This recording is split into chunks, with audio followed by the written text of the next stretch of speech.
నందు ప్రియ దేవుని బిడ్డలారా, బైబిల్ గ్రంథములోని స్థలములు మనం ధ్యానం చేస్తున్నాము.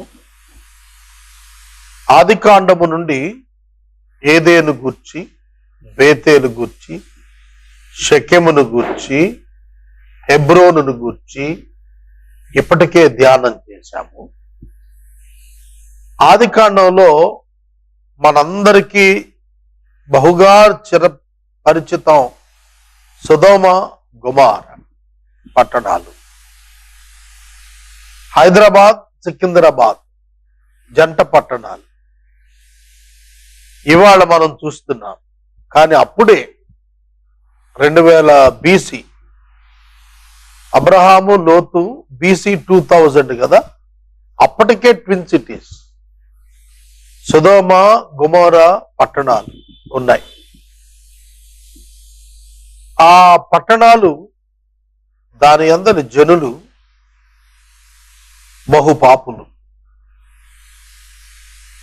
అబ్రహాము, లోతు, శారా కరువు కారణాన ఐగుప్తుకి వెళ్ళారు. ఐగుప్తు నుండి మరలా వెనుకకు తిరిగి నెగెబునకు వచ్చారు. బేతేలుకు, హాయికి మధ్యన గుడారం వేసుకున్నారు. అక్కడ అబ్రహాము పశువుల కాపరులకు, లోతు పశువుల కాపరులకు తగాదా వచ్చింది, పోట్లాట వచ్చింది. ఆ కాలములో కనానీయులు, పెరిజ్జీయులు ఆ దేశంలో కాపురం ఉన్నారు. కనానీయులు, పెరిజ్జీయులు కాపురం ఉన్నారు. వారున్నప్పుడు అక్కడ ఆ స్థలంలో ఇక అబ్రహాము అడిగాడు లోతును, మనము బంధువులము, మన మధ్యన కలహం ఉండొద్దు. You select your choice of place. నువ్వు తీసుకో, మొదటి చాయిస్ నీకు ఇచ్చాను, నువ్వు ఎక్కడ వెళ్తే అక్కడ వెళ్ళిపోమన్నాడు. అప్పుడు లోతు యెహోవా తోట వలె ఉన్నటువంటి సొదొమ గొమొర్రాలు చూశాడు. ఒక స్థలాన వారు కనులెత్తి చూచినప్పుడు, ఎత్తైన స్థలం నుండి చూచినప్పుడు, నీరున్న చోట పచ్చదనం ఉంటుంది. నీరున్న చోట పచ్చదనం ఉంటుంది. నీరు జీవన నివాసానికి ఆధారం. నీరు ఉన్న నదుల చెంత నివాసాలు ఏర్పడతారు. చూడండి, గోదావరి దగ్గర రాజమండ్రి, కృష్ణా నది దగ్గర విజయవాడ, అటు పక్కన గుంటూరు. ఇలా నీటి వనరులు ఎక్కడుంటే అక్కడ జన ఆవాసాలు ఉంటాయి, జనం నివాసం చేస్తున్నారు. కనుక ఆ నీటి సమృద్ధి కారణం చేత అక్కడ 2 పట్టణాలు వృద్ధి అయ్యాయి. అవి పచ్చగా ఉన్నాయి, అవి బహుగా వృద్ధి చెంది ఉన్నాయి. లోతు సొదొమ గొమొర్రాల నాశనం అనంతరం సోయరుకు వచ్చాడు. సోయరుకు రాక పూర్వం అబ్రహాము కనానులో ఉన్నాడు, లోతు సొదొమలో గుడారం వేసుకున్నాడు. సొదొమ వెలుపట గుడారం వేసుకున్నాడు. తరువాత సొదొమ అమ్మాయిని చేసుకున్నాడు, అక్కడ పిల్లలను కన్నాడు. అక్కడ లోపలికి వెళ్ళి ఇల్లు కట్టుకున్నాడు. అక్కడ గవిని యొద్ద పెద్దలతో కలిసి కూర్చుంటున్నాడు. అలా లోతు సొదొమలో ఎదిగాడు. సొదొమ మనుష్యులు దుష్టులు, దేవుని దృష్టికి బహుపాపులు. దేవుని దృష్టికి బహుపాపులు. సొదోమి అంటే హోమోసెక్షువల్స్, స్వలింగ సంపర్కులు అక్కడ ఎక్కువ. ఆ ప్రాంతం famous for the illegal sexuality, immoral sexuality. అయితే ఆ ప్రదేశం అతను కోరుకున్నాడు. అక్కడ దేవుని సన్నిధి, ఒక భయంకరమైన మొర్ర వచ్చింది. సొదొమ గొమొర్రాల పైన అప్లికేషన్స్ ఉన్నాయి. దేవుడు దిగొచ్చాడు. మమ్రేలో అబ్రహాము దగ్గరికి వచ్చి ఆతిథ్యం తీసుకున్నాక, నేను సొదొమ గొమొర్రాలు పోతున్నాను. అప్పటికే అక్కడ సొదొమ గొమొర్రాల్లో లోతు డెవలప్ అయిపోయి ఉన్నాడు. 14వ అధ్యాయంలో ఒక సందర్భాన్న కదర్లోయమురు అనేటువంటి వాడు కదర్లాయుమురు అనేటువంటి వాడు తన 5 రాజులను తీసుకుని సొదొమను ఓడించి రాజుని ప్రజల్ని సొత్తును కొట్టుకుని వెళ్ళిపోతున్నాడు. అప్పుడు మమ్రేలో ఉన్నాడు అబ్రహాం. మమ్రేలో కనాన్లో మమ్రే యొక్క సోదరులు 300 మంది హెల్ప్ తీసుకుని అబ్రహాం వెళ్ళి యుద్ధం చేశాడు వాళ్ళతో. అబ్రహాము సొదొమ గొమొరాలో కాపురమున్న లోతు యొక్క ఆస్తి పట్టుకుపోయిన వారి మీద 318 మందిని వెంటబెట్టుకెళ్ళి దారు వరకు ఆ రాజులు తరిమి అతని దాసులు మనలు తీరి దమస్కునకు ఎడమ తట్టున ఉన్న హోబా వరకు తరిమి ఆస్తి తిరిగి తెచ్చాడు. లోతును అతని పిల్లలను భార్యను వెనక్కి తెచ్చాడు. కదర్లాయుమురు అతనితో కూడా రాజులను కూడా ఓడించి సొదొమ రాజు అతన్ని ఎదుర్కొంటే రాజులోయను షావేలోయ మట్టుకు బయలుదేరి వచ్చాడు. అక్కడే షాలేము రాజు అయినటువంటి మెల్కీసెదెకు ప్రత్యక్షత అబ్రహాం గారికి దొరికింది. ఆ షావేలోయ దగ్గరే ఆకాశానికి భూమికి సృష్టికర్త అయిన యెహోవా అబ్రహామును దీవిస్తాడనే దీవెన వచ్చిన ఆ స్థలంలో దొరికింది. సొదొమ రాజు అన్నాడు, నా మనుషులు నాకు ఇచ్చి ఆస్తి తీసుకోమని. తనతో వచ్చిన 318 మందికి ఇవ్వమన్నాడు తప్ప నాకు అవసరం లేదు వెళ్ళమన్నాడు. యెహోవా చేత నేను ధనవంతుని అవ్వాలి తప్ప నీ చేత నేను ధనవంతునయ్యాననేది చరిత్రలో రాకుండా ఉండే నిమిత్తం నేను నూలుకోగైనా చెప్పుల వారైనా ముట్టుకోను నేను శపథం చేశాను. కనుక సొదొమ రాజు కృతజ్ఞతగా ఉన్నాడు. ఈ లోపట దేవుడు దిగి వచ్చాడు. ఆదికాండం 19వ అధ్యాయం నుండి మనకు సొదొమ గొమొరాల యొక్క పతనాన్ని గురించి మనకు కనిపిస్తుంది. ఈ సొదొమ గొమొరాల యొక్క పతనాన్ని గురించి మనం ధ్యానించడానికి సొదొమ గొమొరాలు పట్టణాన్ని గురించిన కొన్ని ప్రత్యేక వివరాలు మీకు నేను చెప్పాలి. మనం సొదొమ గొమొరా ప్రాంతాల గురించి చూస్తే బేతేలు సమీపమున ఒక స్థలం నుండి అబ్రహాము లోతుల ఆ స్థలాన్ని చూచినట్లు 13వ అధ్యాయం ఆదికాండం 3 నుండి 10 వరకు ఉన్నాడు. కదర్లాయుమురు దక్షిణ దేశం నుండి వచ్చి యుద్ధం చేశాడు. 14వ అధ్యాయం 7-8 వచనాల్లో అష్టారోతు కర్నాయిము ఎన్గేది యందలి అమోరీయులను ఓడించారు. ఎన్గేదికి మృత సముద్రానికి ఉత్తర కొన మధ్య ఈ యుద్ధం జరిగింది. మృత సముద్రం దక్షిణాగ్రమున సొదొమ పట్టణానికి దక్షిణాగ్రమున మృత సముద్రం ఉన్నది. ఈ యొక్క దక్షిణ అగ్రమున జలములు అనేకమగుట మట్టి కీలు దొరుకుట కనిపిస్తారు. ఉత్తరాగ్రం దగ్గర 600 నుండి 1000 అడుగుల లోతు నీరున్నది. సోయరు మృత సముద్రపు దక్షిణాన లొకేట్ అయి ఉంది. ఈ ప్రాంతం ఉప్పు కీలలు కలిగిన మట్టి ఉన్నటువంటి ప్రాంతం, లోయ ఉన్నటువంటి ప్రాంతం. కనుక ఈ ఉప్పు సముద్రాన్ని గురించి కూడా మనం చూస్తే ఇప్పుడు అరాబా సముద్రము, ఉప్పు సముద్రము అని పిలువబడుతున్నటువంటిదిగా కనిపిస్తుంది మనకు. పాలస్తీనాకు దిగువ భాగంలో ఇది కనిపిస్తుంది. ఈ ఉప్పు సముద్రం లవణ సముద్రం అని, తూర్పు సముద్రం అని, అరాబా సముద్రం అని పిలుస్తారు. ఆదికాండం 14లో, సంఖ్యాకాండం 34వ అధ్యాయంలో, యెహోషువ గ్రంథం 15వ అధ్యాయంలో కనిపిస్తుంది. మృత సముద్రం అనే పేరు అయితే బైబిల్లో కనపడదు కానీ ఉప్పు సముద్రం అని కనిపిస్తుంది. ఇది ద్వితీయోపదేశకాండం 3వ అధ్యాయం 17 వచ్చిన అరాబా సముద్రం అని కూడా పిలువబడింది. ఇది తూర్పు దిక్కున, పాలస్తీనాకు తూర్పు దిక్కున ఉన్నట్లుగా రాస్తారు. అందుకే దీనికి తూర్పు సముద్రం అని యోవేలు గ్రంథం 2:20, జకరియా 14:8, యెహోషువ యెహెజ్కేలు 47:18 కనిపిస్తుంది. యూదయా దేశమునకు మోయాబునకు మధ్యన ఈ స్థలం ఉంది. దీని పొడవు 47 మైళ్ళు, వెడల్పు 2 నుండి 9 వరకు ఉంటుంది. ఇది యోర్దాను లోయకు దక్షిణ భాగాన ఉన్నది. ఈ లోయ మిగులు లోతైనది, సముద్ర మట్టానికి 1300 అడుగుల పల్లములో ఉన్నటువంటిది, 1300 అడుగుల నీరుతో నిండినటువంటి లోయ అక్కడ ఉన్నది. ఇక్కడ సొదొమ గొమొరాలు దహించబడిన తరువాత వాటి యొక్క కెమికల్ సారం గంధకంతో కాల్చాడు కదా ప్రభు.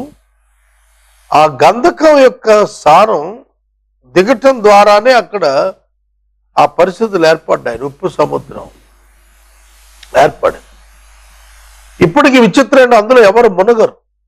ఉప్పు సముద్రంలో ఎవరు మునిగిపోరు. మామూలు నీళ్ళలో అయితే మనం మునిగిపోతాం. ఈ సముద్రం ఈ సాల్ట్స్ కాన్సన్ట్రేషన్ ఎక్కువ ఉండటంతో ఎవరు అందులో మునిగిపోయి పరిస్థితి ఉండదు. ఇజ్రాయేల్ దేశానికి వెళ్ళినప్పుడు మేము కూడా ఆ ఉప్పు సముద్రంలో స్నానం ఆచరించాం. ఆ దగ్గర ఉన్నటువంటి మట్టిలో సమ్ కెమికల్స్, అవి చర్మ వ్యాధులకు వినియోగపడేటువంటి మెడిసిన్ అందులో తయారు చేస్తాయి. అలాగే ఈ చర్మ సౌందర్యానికి వినియోగించేటువంటి కొన్ని ఉత్పత్తులు కూడా ఈ ఉప్పు నుండి సేకరించినటువంటి కెమికల్స్ నుంచి చేస్తారు. అందుకని అది చాలా ఫేమస్. ఆ ఉప్పు సముద్రం దగ్గర ఇప్పటికీ మనుషులు వెళ్ళిన వారంతా ఆ ఒంటికి బురద పూసుకొని అక్కడ కూర్చుని ఉంటారు. తర్వాత శుభ్రం చేస్తారు. దానివల్ల ఏమిటంటే ఏమైనా క్రిములు ఉన్నట్లయితే అవి పోతాయని, దానివల్ల ఆరోగ్యం వస్తుందని సైంటిఫిక్ గా ప్రూవ్ అయినటువంటి సత్యం. సొదొమ గొమొరాలు లోతు వలన ప్రసిద్ధిలోకి వచ్చాయి బైబిల్లో. లోతు అక్కడ నివాసం ఉండకుండా ఉండుంటే హిస్టరీ ఒక డిజాస్టర్ గా మిగిలిపోయేది తప్ప అక్కడ అబ్రహాము 18వ అధ్యాయం ఆదికాండంలో చేసిన ప్రార్థనలు అక్కడ మనకు కనపడేవి కాదు. ఈ సొదొమ ప్రాంతం, గొమొరా ప్రాంతాన్ని గురించి మనకు యేసుక్రీస్తు ప్రభువు కూడా చెప్పారు. సొదొమ గొమొరాల దుర్గతి కంటే కూడా ఉగ్రతా దినాన క్రీస్తును నమ్మని వారి భయంకరంగా ఉంటుంది వారి గతని చెప్పుకొచ్చారు. తర్వాత లోతు దినాల వంటి దినాలు ఉంటాయి చివరి దినాల్లో అని యేసు ప్రభు చెప్పాడు. నోవహు దినాల్లో ఎట్లా ఉన్నారో, లోతు దినాలు సొదొమ గొమొరాల్లో మనుషులు ఎట్లా ఉన్నారో అట్లా చివరి దినాల్లో అట్లా అయిపోతారు మనుషులు అని చెప్పాడు. ఏమిటి సొదొమ గొమొరాలోని మనుషుల పరిస్థితి అంటే పాపులు వాళ్ళు అని రాశాడు ఆదికాండంలో. వారు స్వలింగ సంపర్కులై ఉన్నారు. మనకు మమ్రేలో సింధూర వనంలో అబ్రహాము ఇంట ఆతిథ్యం తీసుకున్నటువంటి 3 వ్యక్తుల్లో 2 ఈ సొదొమకు వెళ్ళారు. వెళ్ళినప్పుడు ఊరి గవిని యొద్ద లోతు గారు కూర్చుని ఉన్నాడు. అతడు గుర్తుపట్టాడు. వీళ్ళు అయ్యా నా ఇంటికి రండి అని చెప్పి బలవంతుడు సత్రంలో ఉంటా ఉన్నారు వాళ్ళు. కానీ మా ఇంటికి రండి అని తీసుకెళ్ళాడు ఇంటికి. ఇతని ఇంట పరదేశులు ఉన్నారనేటువంటి విశేషాన్ని ఎరిగి లోతు ఇంటి మీదకు వారు దాడి చేశారు. సొదొమ వాసులు, నీ ఇంటికి వచ్చిన పరదేశులను మాకు అప్పగించు, వారితో మేము శయనించాలి. అక్కడ పురుషులలో పెద్దలు, వృద్ధులు, చిన్నలు, మైనర్ పీపుల్, మైనర్ బాలురు కూడా మేము వ్యభిచరించాలి ఆ ఫారినర్స్తో అని చెప్పి వచ్చి దమ్మిగా చేస్తున్నారు. లోతు ఇంటి మీద దమ్మిగా వచ్చారు. గమనించండి, దేవుడు ఇది చూడటానికే వచ్చాడు. ఇది చూచి ఆ పట్టణాలు నశింప చేయటానికే వచ్చాడు.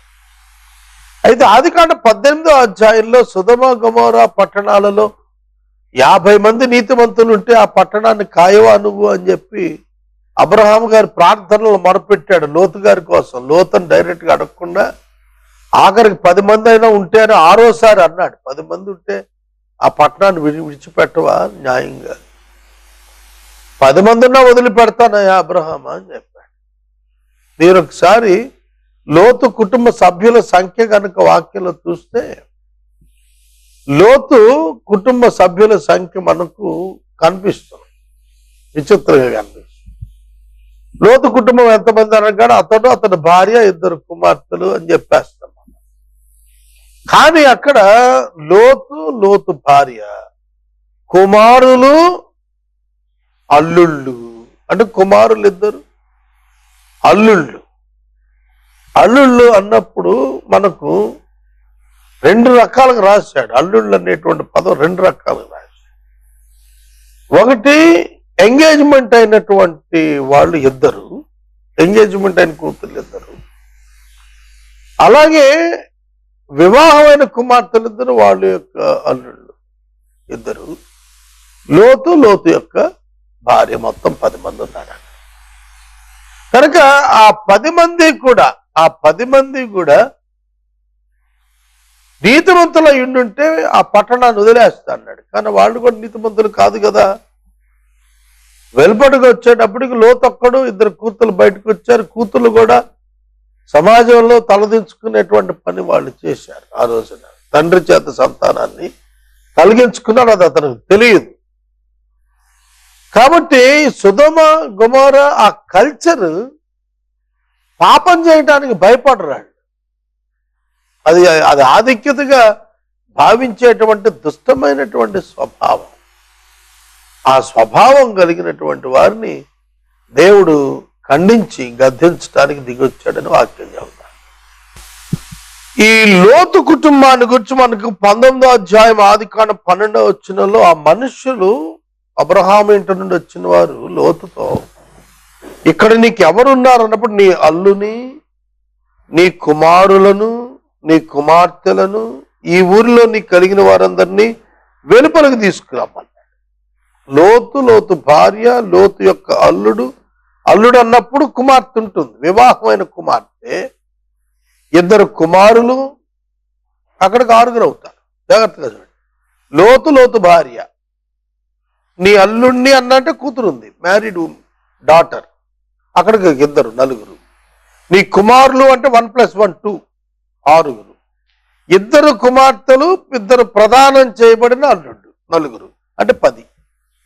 ఈ 10 మంది అయినా నీతిమంతులు ఉన్నారా? 10 మందిలో అపహాస్యం చేసిన వాళ్ళు ఉన్నారు కానీ నీతిమంతులు లేరు. Married daughter and son in law రావటానికి ఇష్టపడలేదు. ఎంగేజ్మెంట్ అయినటువంటి 2 అల్లుళ్ళు రావటానికి ఇష్టపడలేదు, 2 కొడుకులు రావటానికి ఇష్టపడలేదు. నీ కుమారులు అనే పదం వాడు దేవుడు. కాబట్టి ఖచ్చితంగా దాన్ని మనం కన్సిడరేషన్లో తీసుకోవాలి. మేము ఈ చోటును నాశనము చేయుటకు వచ్చితిమి, యెహోవా ఈ పట్టణమును నాశనము చేయబోతున్నాడు. ఎటువంటి బలమైన సందేశాన్ని మాట్లాడుతున్నాడండి ఇక్కడ. మనం ధర్మశాస్త్రాన్ని గురించి అత్యధికంగా గాడ్ ఆఫ్ ద బైబిల్లో మనం ధ్యానం చేస్తున్నాం. ఇవాళ చూడండి, మీరు 3 గంటలకు నేను వాక్యం చెబుతాను. ద్వితీయోపదేశకాండం 28, 24, 28 అధ్యాయం మీద మాట్లాడాను నేను ఇవాళ. దానిలో చాలా స్పష్టంగా చెబుతొచ్చిన గాడ్ ఆఫ్ ద బైబిల్, ఆయన పాపాన్ని అసహించుకుంటాడు, ఆయన అవినీతిని అసహించుకుంటాడు, అక్రమాన్ని అసహించుకుంటాడు, మనుషుల జీవితాలను ఆయన ప్రేమించి మనుషుల కొరకు ఆయన చట్టాలను ఏర్పాటు చేశాడు. అట్లాంటి దేవుడు బైబిల్ గ్రంథంలో దేవుడు. ఆయన అంత ప్రేమమయుడు, శ్రద్ధ కలిగిన వాడు. 2 పట్టణాలను తగలబెట్టేయటం ఏమిటి? కృపా సమృద్ధి కలిగిన వాడు కదా ఆయన.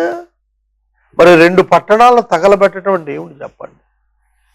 నిర్దాక్షిణ్యంగా, నిర్దయగా అగ్ని గంధకాలను ఆకాశం నుండి కురిపించేయటం ఏమిటి?